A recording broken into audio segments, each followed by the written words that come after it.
Salve, camaradas! Tudo bem? O tema do vídeo de hoje é: o que é liberdade?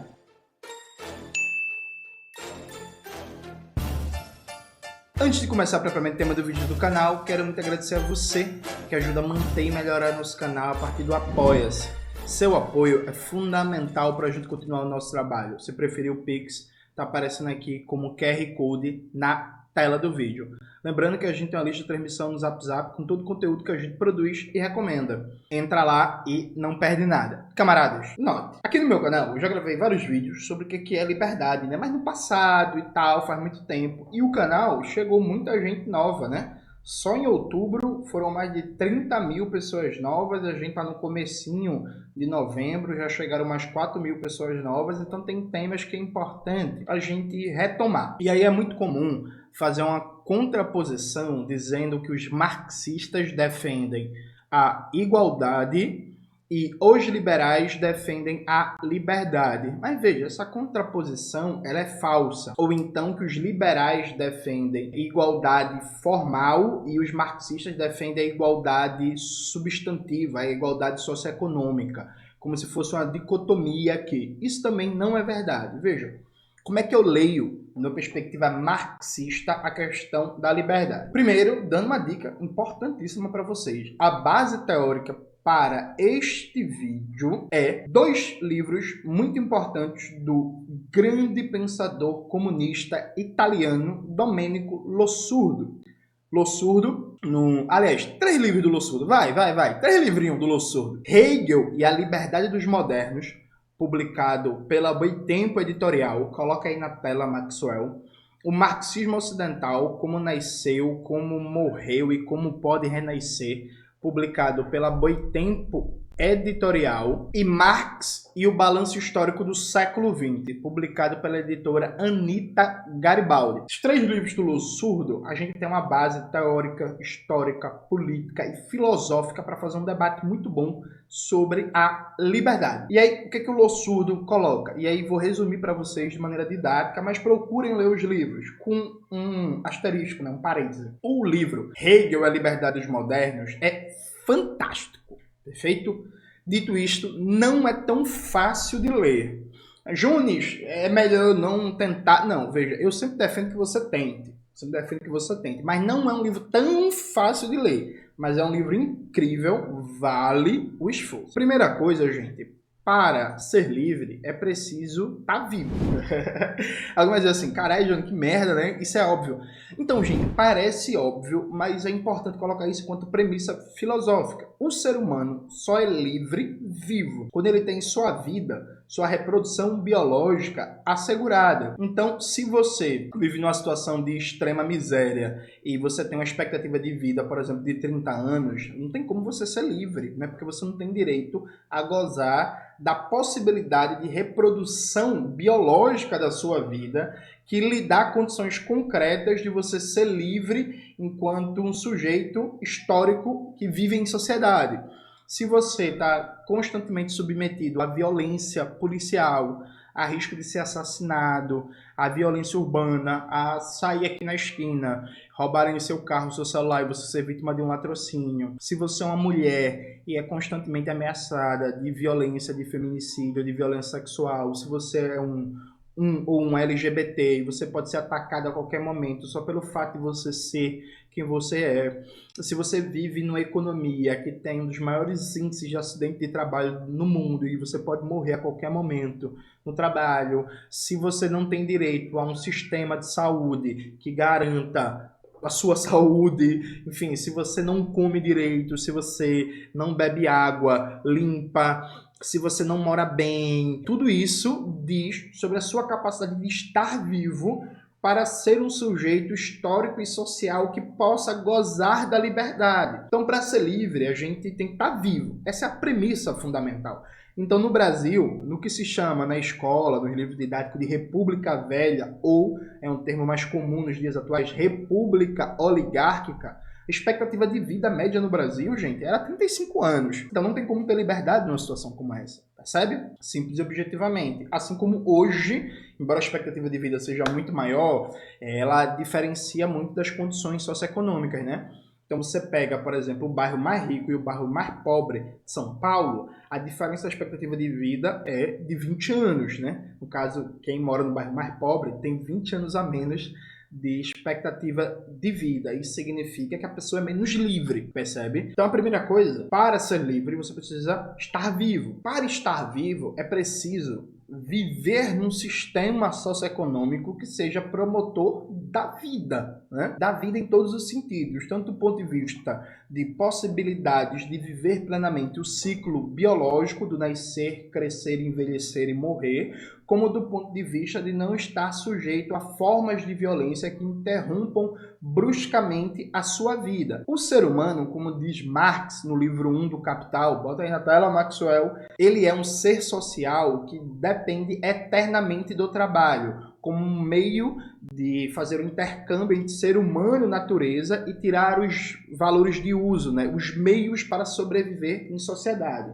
Então, toda sociedade tem um sistema socioeconômico que pode ser mais ou menos promotor da vida. Um sistema mais promotor da vida, do direito à vida e, consequentemente, da capacidade concreta de exercer a liberdade, é um sistema que garanta o máximo possível comida, moradia, trabalho digno, transporte, saneamento básico, água potável, ambiente sem poluição, livre de violência, violência do Estado, violência na sociedade civil, violência de gênero, violência racial, violência no campo. Então, as condições socioeconômicas dizem concretamente o quanto um sistema social, ou, em termos teóricos mais precisos, um modo de produção garante ou não graus maiores ou menores de liberdade, percebe? Então, assim, quanto mais próximo da igualdade socioeconômica, mais generalizado está a condição básica de ser livre, que é a condição de não morrer de doença, não morrer, por exemplo, mortalidade infantil, que é não estar na miséria, que é não morrer na fila do hospital, que é não ser assassinado do ponto de vista, seja da violência do Estado, seja da violência no geral na sociedade civil e tal. Então, a segunda premissa aqui é conversar concretamente sobre as condições socioeconômicas que garantem ou não o direito ao sujeito, à sujeita estarem vivos para terem condições de ser livres, né? Então aqui a gente está falando fundamentalmente de economia, a gente está falando fundamentalmente de relações sociais de produção. Aliado a isso, o ser humano, como diz brilhantemente numa frase do Trotsky, que é minha frase preferida. Eu inclusive, para quem não sabe, assim, eu não tenho nenhuma tatuagem no corpo, nunca fiz e tal, não sei o quê. Eu não gosto de agulha, né, gente? Eu não gosto de agulha. E aí tem gente aí maldosa que fica dizendo que eu já tomei anabolizante. A prova que eu nunca tomei anabolizante é que eu não gosto de agulha, eu tenho pavor de agulha. E aí, se eu fosse fazendo tatuagem, eu tatuaria essa frase de Trotsky, que ele diz assim: ela virá e trará direito não só ao pão, como a poesia. Ela é a revolução socialista. E essa frase de Trotsky eu acho fantástica porque ela sintetiza uma coisa básica. Veja, o ser humano, ele não só tem necessidades materiais, tem necessidades também espirituais, e tem necessidades de liberdade de consciência, de criação artística, de divertimento, de lazer, de fruição, de gozar a vida, de exercer sua sexualidade e tal. Um terceiro aspecto fundamental da liberdade é a liberdade de consciência, né? É a liberdade de desejos, é a liberdade de exercer plenamente seu potencial criativo enquanto ser humano. Então, assim, o grau de liberdade de uma sociedade diz respeito ao quanto essa sociedade é aberta para você expressar as múltiplas opiniões, sentimentos, desejos, angústias, capacidades criativas e por aí vai. Então, se a gente vive numa sociedade, por exemplo, machista, como é o caso do Brasil, em que as mulheres têm menos capacidades objetivas do que os homens de exercer seus desejos de liberdade, a gente tem déficit de liberdade. Perfeito? Ou então uma sociedade racista, como o Brasil, né, em que pessoas negras têm tendencialmente menos capacidades de realizar seus desejos, suas vontades, exercer sua criatividade, seu pleno potencial humano, a gente tem déficit de liberdade. Ou então, se a gente tem meios de comunicação, uma indústria cultural, de maneira geral, hiperconcentrada, que garante que só algumas expressões artísticos culturais e não outras tenham vez e voz, a gente tem déficits de liberdade. É claro que neste debate há limites. Por exemplo, a sua capacidade de expressar desejos, criatividades, vontades, idiosincrasias e por aí vai, não pode violar de maneira sistemática direitos do outro. Então, por exemplo, não deve existir liberdade de ninguém ser nazista, não. Não, eu quero liberdade de ser nazista. Não, não pode. Não pode. Passar o cerol. Não pode. Não pode. Não pode. Outra coisa já é assim, não, eu sou religioso e eu acho que pessoas LGBTs ferem a minha moralidade. Paciência.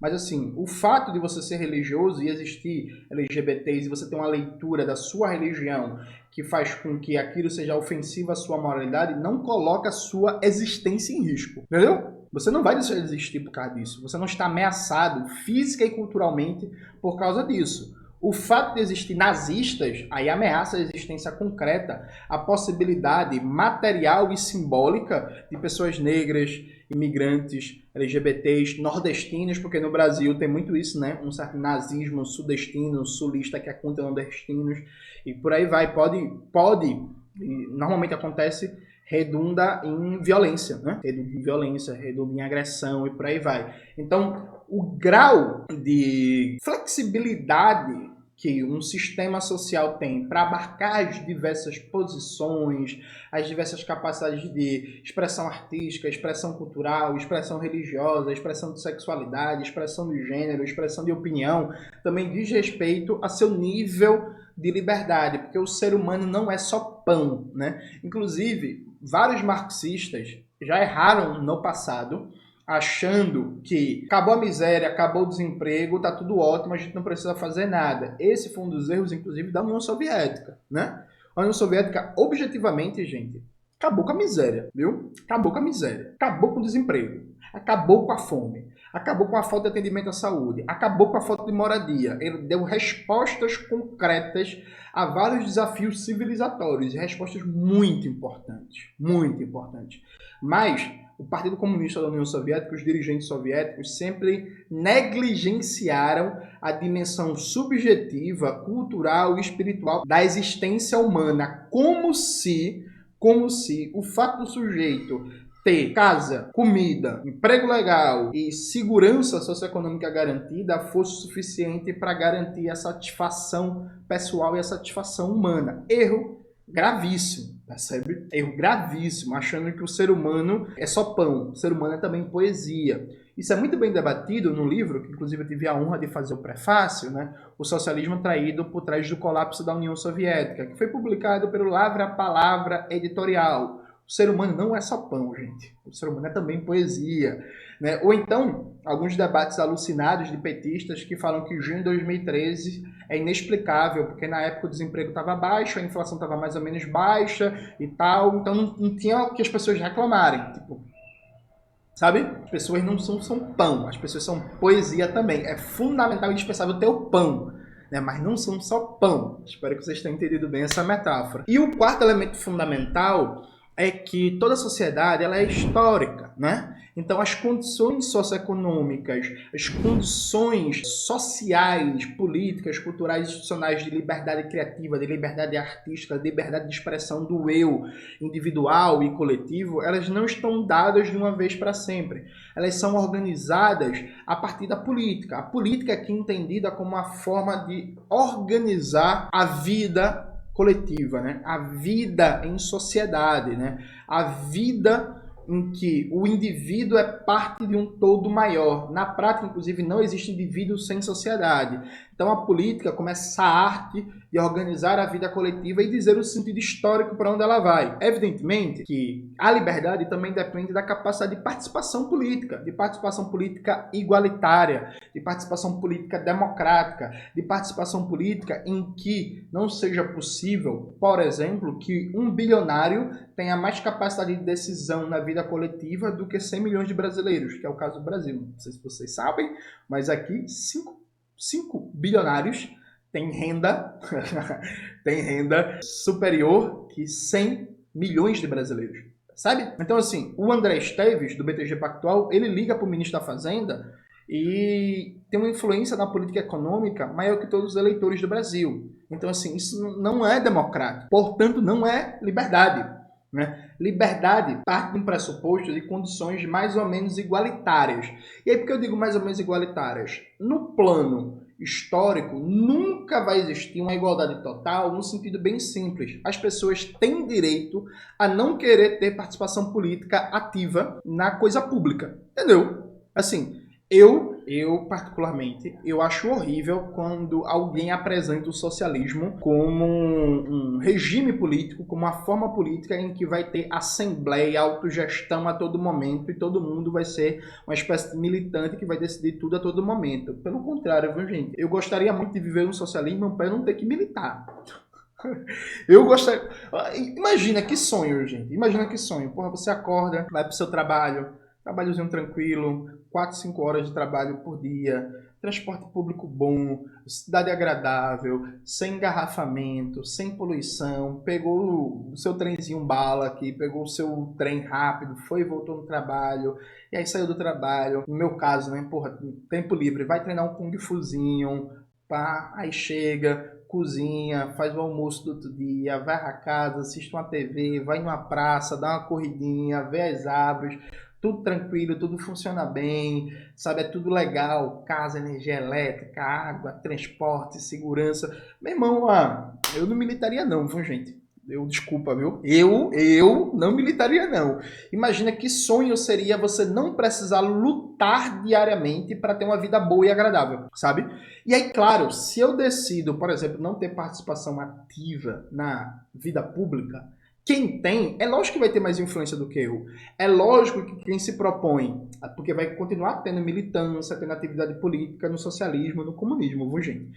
Quem se propõe a estar organizado, a estar militando, a estar sendo influente politicamente, vai ter uma capacidade de influenciar nas decisões da coletividade maior do que eu não estou ativo politicamente. Mas isso é um grau de desigualdade que não é uma desigualdade abismal. Isso não é um abismo, percebe?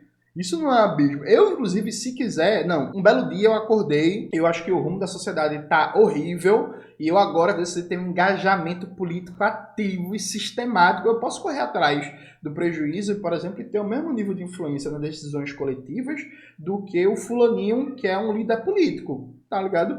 Não é a mesma coisa, por exemplo, no capitalismo, em que, por exemplo, no sistema capitalista, eu nunca vou ter o mesmo nível de influência que o Jorge Paulo Lemann, tá ligado? É isso.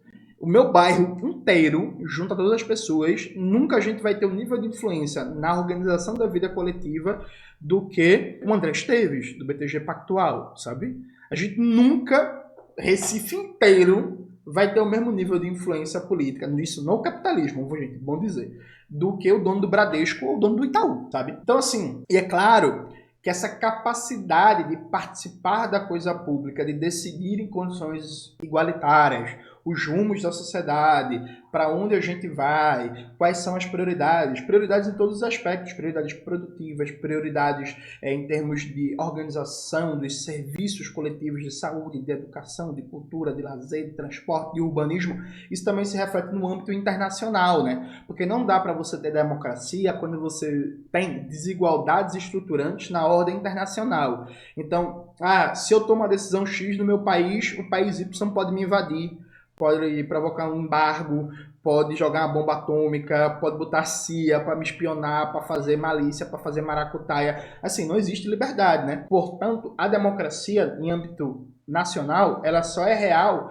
quando existe uma democracia de âmbito internacional, né? Quando existe uma democratização das relações internacionais, da geopolítica. No mundo imperialista, há um constrangimento estrutural para a democracia e, consequentemente, para a liberdade, dado que, se amanhã a maioria do povo brasileiro decide, por exemplo, que todos os recursos estratégicos do Brasil vão ser reestatizados ou estatizados e colocados a serviço da coletividade, Isso vai ter consequências, por exemplo, o governo dos Estados Unidos vai agir, vai ameaçar, vai fazer pressão, vai fazer chantagem, no limite pode falar até em sanções econômicas, vai usar a CIA, vai tentar assassinatos, vai tentar tudo isso que a gente já sabe.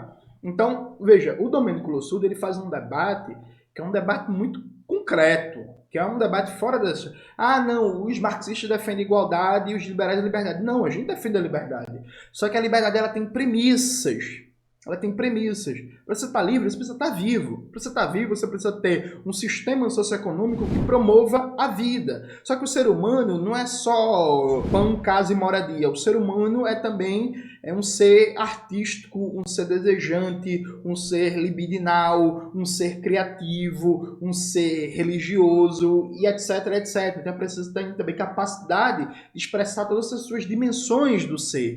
E ao mesmo tempo, precisa ter capacidade de expressar participação na definição dos rumos da sociedade para, inclusive, garantir que nenhum interesse grupal ou nenhum interesse individual se sobrepõe ao interesse coletivo. Então precisa ter um sistema político, uma forma de gestão da coisa pública, do ente organizador da sociedade, que pode ser um Estado ou não, isso é o de menos. Aqui, os anarquistas e os comunistas, a gente vai concordar que a gente pode chamar de X, Y, Z, beta ou gama. O fato concreto é a forma de organizar coletivamente a sociedade, ela precisa ser radicalmente democrática, para buscar o máximo possível de desigualdade. E que as desigualdades existentes, porque em várias dimensões sempre vai existir, porque algumas pessoas vão querer ter mais engajamento que as outras, e que bom, sabe?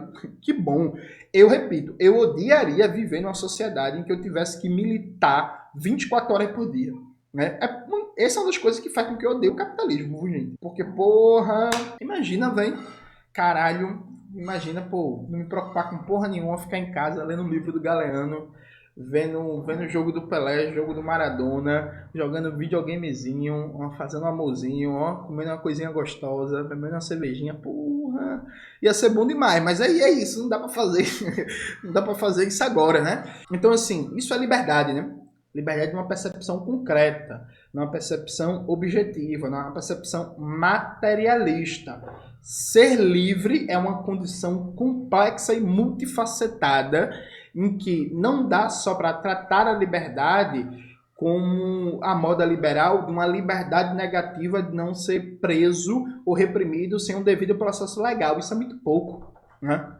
Uma liberdade negativa que, do ponto de vista jurídico-político, todos são mais ou menos iguais. Isso é muito pouco, né? Até porque na prática, no próprio funcionamento concreto do sistema de justiça, essa igualdade jurídica se torna desigualdade na aplicação, inclusive, do sistema de justiça. Então, assim, esse é o debate marxista sobre liberdade. É um debate materialista, um debate histórico, é um debate concreto, é um debate que considera as dimensões econômicas, sociais, culturais, subjetivas, biológicas e geopolíticas. Isto, para os marxistas, é a liberdade. Então, quem é que defende a liberdade? É a gente. A gente defende pra caralho a liberdade. Só que é uma liberdade real, uma liberdade plena, uma liberdade que dê capacidade de todo ser humano, e aí repetindo a belíssima frase de Trotsky, que todo ser humano tenha direito ao pão e à poesia. É isso, galera. Espero que vocês tenham gostado do vídeo hoje do canal. Não se esqueça de se inscrever no canal, ativar o sininho, curtir esse vídeo, compartilhar tudo isso que vocês já sabem. Um beijo e até a próxima.